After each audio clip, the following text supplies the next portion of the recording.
ମୁଁ ଉମାକାନ୍ତ ପରିଡ଼ା ଏଇ ବବିବାବୁଙ୍କ ଜନ୍ମତିଥି ରକ୍ଷାକାଳୀଙ୍କ ନିକଟରେ ଆଜି ପ୍ରାର୍ଥନା ଆମ ଯାଜପୁରବାସୀଙ୍କ ତରଫରୁ କଥା ଆମେ କଲୁ।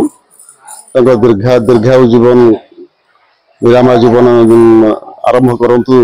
ନୂଆ ସୂର୍ଯ୍ୟର ସକାଳରେ ଯେମିତି ହୁଏ ସୂର୍ଯ୍ୟ ଉଦୟ, ସେମିତି ଯାଜପୁରର ମାନେ ବିକାଶର ଉଦୟ ସେ କରିଥିବାରୁ ତାଙ୍କୁ ଅଶେଷ ଧନ୍ୟବାଦ ଏବଂ ତାଙ୍କ ଦୀର୍ଘାୟୁ ଜୀବନ ଧାରଣ କରେ। ଆଗକୁ ଯେମିତି ଯାଜପୁର ବିକାଶ କରିବେ ତାଙ୍କୁ ଆମେ ସମସ୍ତେ ମା ରକ୍ଷାକାଳୀଙ୍କ ପାଖରେ ପ୍ରାର୍ଥନା କରୁଛୁ।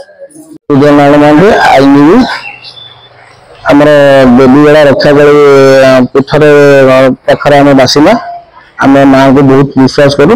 ସେଥିପାଇଁ ଦେବୀଙ୍କର ଆଜି ଜନ୍ମଦିନ ହୋଇଥିବାରୁ ଆମେ ମାଙ୍କ ନିକଟରେ 1 ନମ୍ବର ୱାର୍ଡର ସମସ୍ତ ବାସିନ୍ଦା ଏବଂ ମୁରବୀମାନଙ୍କୁ ଧରି ଦେବୀଙ୍କ ଦୀର୍ଘାୟୁ କାମନା କରି ମାଙ୍କ ନିକଟରେ ଏକ ପୂଜା ଆୟୋଜନ କରିଥିଲୁ ଏବଂ ସମସ୍ତେ ଏଥିରେ 1 ନମ୍ବର ୱାର୍ଡର ବାସିନ୍ଦା ଏବଂ ରୟାଲ କ୍ଲବର ସମସ୍ତ ସଦସ୍ୟମାନେ ସମ୍ପୂର୍ଣ୍ଣ ମାତ୍ରାରେ ସହଯୋଗ କଲେ।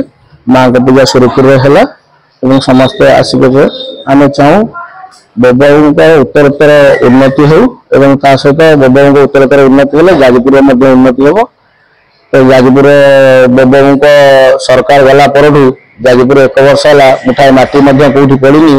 ତେଣୁକରି ଯେତେ ଶୀଘ୍ର ଆମେ ଚାହୁଁ ଦେବୀ କ୍ଷମତାକୁ ଫେରିଲେ ଯାଜପୁରରେ ଉନ୍ନତି ହେବ ଏବଂ ତା ସହିତ ଆମ ପିଲାମାନେ ମଧ୍ୟ ନିଯୁକ୍ତି ପାଇବେ ଏବଂ ପିଲାମାନଙ୍କ ସହିତ ସମସ୍ତେ ସୁଖରେ ରହିବେ।